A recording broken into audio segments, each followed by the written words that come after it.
Good morning everyone. आप सभी listeners को मेरा नमस्कार। हम अपनी डे टू डे लाइफ में एक वर्ड बहुत फ्रीक्वेंटली यूज करते हैं और वो है liability. Liability word civil law, criminal law, accounts हर सब्जेक्ट में यूज किया जाता है, पर हर सब्जेक्ट में इसका मतलब अलग अलग होता है। तो आज हम लायबिलिटी का ही मीनिंग समझने वाले हैं। अगर हम लायबिलिटी वर्ड के रूट वर्ड्स को समझने की कोशिश करें तो लायबिलिटी वर्ड दो वर्ड्स का अरेंजमेंट है, that is LI plus ability. LI word एक लैटिन लैंग्वेज का वर्ड है जिसका मतलब होता है टू टाई, मतलब बांध देना। तो योग्यता के अनुसार जब आपको बांध दिया जाता है उसे बोलते हैं लायबिलिटी। जैसे जब हम लोन लेते हैं तो जितना अमाउंट हमने लिया है उसको रीपे करने के लिए आपको बांध दिया गया है आपकी योग्यता के अनुसार, और वो योग्यता क्या है? जितना अमाउंट आपने बोरो करा है। ऐसे ही जब सिविल लॉ में या क्रिमिनल लॉ में आप कोई सिविल रॉन्ग या क्राइम कमिट करते हैं तो आपको बांध दिया जाता है सिविल मैटर्स में डैमेजेस का अमाउंट पे करने के लिए और क्रिमिनल मैटर्स में पनिशमेंट के लिए।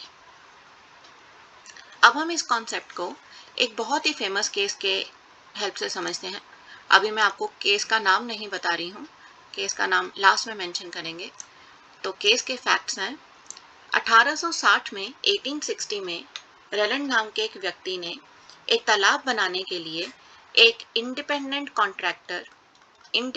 कॉम्पिटेंट कॉन्ट्रैक्टर को अपॉइंट किया। रेलैंड ये चाहता था कि वो जो पास में ही उसकी एक मिल है एंड्सवर्थ में, उसको पानी की सप्लाई करेगा। खुदाई के दौरान कॉन्ट्रैक्टर को कुछ डेब्रिस से भरे हुए कोल शाफ्ट्स मिले जो थॉमस फ्लेचर की माइन के नजदीक थे। उन शाफ्ट्स को भरने की बजाय कॉन्ट्रैक्टर ने उन्हें ऐसे ही छोड़ दिया। 11 दिसंबर 1860 को तालाब बनकर तैयार हो गया और उसमें पहली बार पानी भरा गया।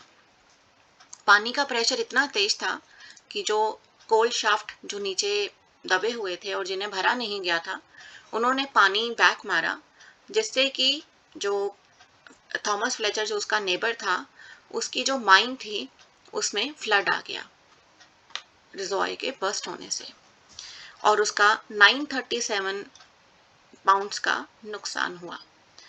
लेकिन फ्लेचर ने इस बात की कोई कंप्लेंट नहीं करी, उल्टा उसने उस पानी को पंप की सहायता से बाहर निकाल दिया। लेकिन पानी इतना ज्यादा था कि 17 अप्रैल 1861 को उसका पंप बस्ट हो गया और पानी माइन में फिर से बाढ़ आ गई।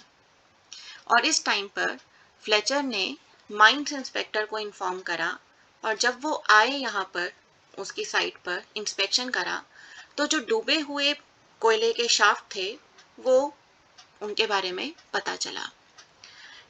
अब 4 नवंबर 1861 को फ्लेचर ने रेलैंड के अगेंस्ट और जो उस लैंड ओनर था जेहू हॉरक्स के अगेंस्ट एक केस फाइल कर दिया कि जो भी उसका नुकसान हुआ है फ्लड की वजह से, वो रेलैंड या जो भी लैंड ओनर है उसका, वो उसे कंपनसेट करे। तो जो मुद्दा है कोर्ट के सामने वो ये है कि क्या रेलैंड या जो लैंड ओनर है उसका, वो फ्लेचर को कंपनसेशन देगा या नहीं देगा। रेलैंड ने अपने पॉइंट ऑफ व्यू को साबित करने के लिए कुछ पॉइंट्स रखे कोर्ट के सामने। देखिए, फेयर ट्रायल का अधिकार तो सभी के पास है। तो फेयर ट्रायल का अधिकार ये कहता है कि दोनों पक्षों को सुने बिना आप डिसाइड नहीं कर सकते। तो अगर फ्लेचर ने कंप्लेंट फाइल करी है तो रेलैंड को भी अपना पॉइंट ऑफ व्यू बताने का पूरा अधिकार है। तो रेलैंड ने अपने पॉइंट ऑफ व्यू की सपोर्ट में कुछ आर्ग्यूमेंट्स दिए और उसने ये बोला कि क्योंकि वो डायरेक्टली इन्वॉल्व नहीं था इस तालाब की कंस्ट्रक्शन में, तो वो किसी भी तरीके से लायबल नहीं है जो नुकसान हुआ है फ्लेचर को। दूसरा पॉइंट जो उसने बोला, उसने कहा क्योंकि मैंने ये सारा का सारा काम एक कॉम्पिटेंट इंजीनियर को दिया था जो इंडिपेंडेंट कॉन्ट्रैक्टर की तरह काम कर रहा था, तो उसकी की गई लापरवाही के लिए मैं रिस्पॉन्सिबल नहीं हूँ। तीसरा और सबसे इंपॉर्टेंट आर्ग्यूमेंट जो उसने अपने पॉइंट ऑफ व्यू में दिया, वो उसने ये कहा कि मेरा कभी भी इरादा नहीं था अपने पड़ोसी को परेशान करने का या उसे किसी भी तरीके से नुकसान पहुंचाने का, तो इसीलिए वो रिस्पॉन्सिबल नहीं है। और अपने इस आर्ग्यूमेंट को और ज्यादा सपोर्ट देने के लिए उसने एक लीगल मैक्सिम का सहारा लिया, जो है एक्चुअस नॉन फेसिट रियम निसी मेंसिट्रिया, जिसका मतलब ये है कि एक सिंगल एक्ट अपने आप में अपराध नहीं है और एक सिंगल गिल्टी इंटेंशन अपने आप में अपराध नहीं है, जब तक कि अपराध और एक्ट दोनों को इकट्ठा ना कर दिया जाए। तो ना तो उसने कोई एक्ट करा, ना ही उसका मकसद उसको नुकसान पहुंचाने का था, तो दोनों ही इस केस में एब्सेंट थे, इसीलिए वो लायबल नहीं है। जिस कोर्ट में ये केस गया था उस कोर्ट का नाम था court of exchequer please. Rylands के इस पॉइंट ऑफ व्यू को सुनकर कोर्ट ने ये सारा का सारा केस रेलैंड के फेवर में डिसाइड करा और कह दिया कि रेलैंड बिल्कुल ठीक कह रहा है, उसका कोई इरादा नहीं था नुकसान पहुंचाने का, इसलिए वो कंपनसेशन नहीं देगा। कोर्ट के इस डिसीजन से फ्लेचर बहुत परेशान हो गया और उसने अपील फाइल करी हायर कोर्ट में, जिसका नाम है कोर्ट ऑफ एक्सचेकर चैम्बर। इसमें टोटल 6 जजेस थे जिन्होंने ये पूरा केस सुना और उसमें से एक जज हैं जस्टिस ब्लैकबर्न। उन्होंने रेलैंड से कुछ बातें पूछी और बातें पूछने के बाद उन्होंने इस प्रिंसिपल को नॉलेज ऑफ रॉन्ग डूइंग का नाम दिया। इसको हम लीगल इंग्लिश में या लैटिन इंग्लिश में साइंटर एक्शन कहते हैं। साइंटर एक्शन का मतलब ये है, जस्टिस ब्लैकबर्न ने इस प्रिंसिपल को जब सिंप्लीफाइड लैंग्वेज में समझाया तो उन्होंने ये कहा कि जब कोई एक इंसान अपने फायदे के लिए अपनी जमीन पर कोई ऐसी चीज लाता है या कोई ऐसी चीज इकट्ठी करता है जिससे कि कोई नुकसान हो सकता है अगर वो उस जगह से निकल जाती है, तो उसको वो चीज जो वो लेकर आया है अपने रिस्क पर रखनी पड़ेगी वहां पर। और अगर वो चीज निकल जाती है उसके कंट्रोल से, तो पहला इंप्रेशन ये बनता है कि वो ही अकाउंटेबल है उन सारे डैमेजेस के लिए जो उस चीज के एस्केप होने से होने वाले हैं। जस्टिस ब्लैकबर्न ने आगे आप ये भी जस्टिफाई करा कि अगर रेलैंड ये साबित कर देता कि ये सारा काम उसने फ्लेचर की परमिशन से करा था या फ्लेचर की गलती थी, उस केस में रेलैंड की कोई लायबिलिटी नहीं थी। दूसरा point of view, justice Blackburn ने ये कहा कि अगर रेलैंड ये कह देता कि ये एक्ट ऑफ गॉड है, जो कि ये नहीं है, तो उस केस में भी उसको लायबिलिटी के लिए वेव ऑफ किया जा सकता था। पर ऐसा इस केस में कुछ भी नहीं है, तो इसीलिए इन सब बेकार के मुद्दों पर इंक्वायरी करने का कोई फायदा नहीं है। तो डिसीजन ये है कि आपने एक डेंजरस चीज अपनी लैंड पर स्टोर करी, दैट इज आपने तालाब में पानी रखा, और अगर वो पानी निकल गया आपके कंट्रोल से बाहर, बेशक आपकी लापरवाही थी या नहीं थी, आपको उस चीज के लिए कंपनसेशन देना पड़ेगा, क्योंकि रिस्क के बारे में आपको नॉलेज थी। आप समझ सकते थे, आगे का सोच सकते थे कि अगर ये पानी कहीं निकला तो इससे इस नुकसान का लेवल क्या होने वाला है। रेलैंड कोर्ट के इस डिसीजन से खुश नहीं हुआ और उसने highest court of appeal, that is House of Lords को अप्रोच करा। हाउस ऑफ लॉर्ड्स के सामने ये केस 6 और 7 जुलाई 1868 को सुना गया। हाउस ऑफ लॉर्ड्स ने जस्टिस ब्लैकबर्न की जजमेंट को कंफर्म करते हुए इस प्रिंसिपल को आगे और कुछ इंपॉर्टेंट पॉइंट्स पर डिफाइन कर दिया। और क्या वो प्रिंसिपल्स हैं? पहला प्रिंसिपल है कि अगर आप कोई डेंजरस चीज अपनी लैंड पर लेकर आते हैं तो रिस्क भी आप ही का है, और अगर वो चीज आपके एस्केप आपके कंट्रोल से निकल जाती है किसी भी तरीके से, तो आप उससे होने वाले हर तरह के नुकसान के लिए रिस्पॉन्सिबल हैं। And whatever you did, it was a total non-natural use of land. तो तालाब बनाना एक आर्टिफिशियल प्रोसेस है, it is not a natural use of land. तो हाउस ऑफ लॉर्ड्स ने जस्टिस ब्लैकबर्न के इस जो स्पीकिंग ऑर्डर थे, इन जो जस्टिफिकेशन थी रेलैंड को रिस्पॉन्सिबल ठहराने की, उनको सही ठहराते हुए इस लायबिलिटी को बोला स्ट्रिक्ट लायबिलिटी। तो स्ट्रिक्ट लायबिलिटी अगर हम एक सिंपल सेंटेंस में बात करें तो इसका मतलब ये है कि अगर आपने अपनी लैंड पर किसी तरह की कोई डेंजरस चीज रखी हुई है, वो डेंजरस चीज जरूरी नहीं है कि पानी ही है, वो कुछ भी हो सकता है। जैसे मान लीजिए आपके पास एक जर्मन शेपर्ड है, तो जर्मन शेपर्ड एक डेंजरस एनिमल है।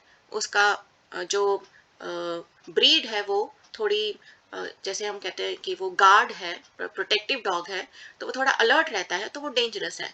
अगर आप एक जर्मन शेपर्ड अपने पास रखते हैं और अगर आप उसको प्रॉपर तरीके से नहीं रखते हैं, मतलब एक उसकी बाउंड्री बनाकर नहीं रखते हैं और वो निकल जाता है बाहर सड़क पर या गली में और वो किसी को काट लेता है, तो उससे जो भी सामने वाली पार्टी को नुकसान हो रहा है उसके लिए आप रिस्पॉन्सिबल हैं, क्योंकि आपको पता था कि आपके पास एक डेंजरस चीज है, वो आपके कंट्रोल से भाग गई और उससे अब जो डैमेज होगा, पहले इंप्रेशन के लिए हम जो एक लीगल टर्म यूज करते हैं दैट इज प्राइमा फेसाई।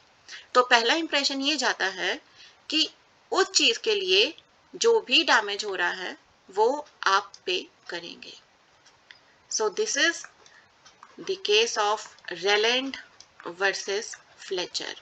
आप इसे ऐसे भी कह सकते हैं कि इसका जो प्रॉपर सीक्वेंस है वो है, पहला केस फाइल करा था फ्लेचर ने रेलैंड के against, that is Fletcher versus Rylands. इसमें फर्स्ट केस में फ्लेचर हार गया था, he did not win। Second case Fletcher ने ही फाइल करा, अपील करी, जिसमें फ्लेचर जीत गया था और जिससे रेलैंड खुश नहीं था। और थर्ड केस जाता है आपका हाउस ऑफ लॉर्ड्स में, जिसका नाम है रेलैंड वर्सेस फ्लेचर। इस केस में भी फ्लेचर जीत गया था और इसमें जो प्रिंसिपल था सेकेंड वाले केस में जो अपील फाइल हुआ था, रूल ऑफ स्ट्रिक्ट लायबिलिटी का प्रिंसिपल इवॉल्व किया गया था और इसी पर कुछ एडिशनल एक्सप्लेनेशंस दी गई थी हाउस ऑफ लॉर्ड्स में।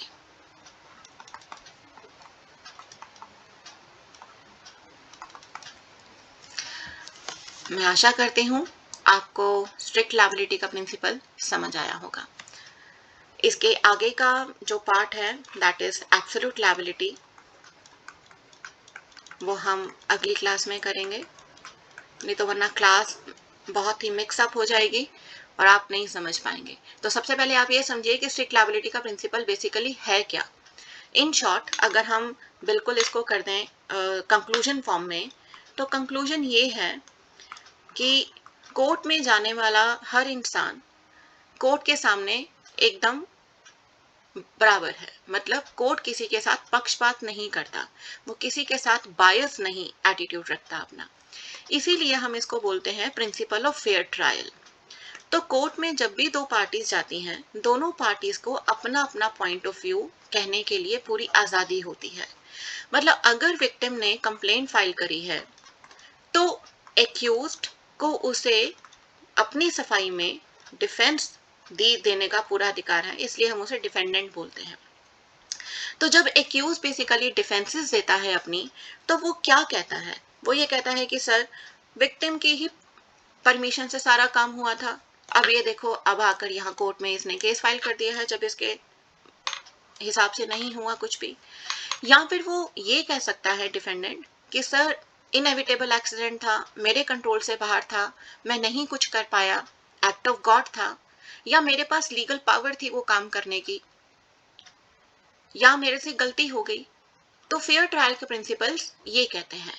लेकिन स्ट्रिक्ट लायबिलिटी फेयर ट्रायल के प्रिंसिपल पर एक तरह से एक्सेप्शन है। तो बेसिकली स्ट्रिक्ट लायबिलिटी का प्रिंसिपल क्या कहता है कि अगर किसी डिफेंडेंट ने अपने प्रेमाइसेस पर कोई डेंजरस चीज रखी और वो एस्केप हो गई और इससे विक्टिम को नुकसान हुआ, तो डिफेंडेंट फिर आकर किसी तरह की सफाई नहीं दे सकता कि वो क्यों हुआ। उसको उस चीज के लिए कंपनसेशन या डैमेज जो भी हुए हैं उसके लिए आपको पे करना पड़ेगा। So that's all for today. आप प्लीज़ मुझे कमेंट्स करके बताइएगा आपको ये क्लास कैसी लगी, और अगली क्लास में हम कंटिन्यू करेंगे एब्सोल्यूट लायबिलिटी।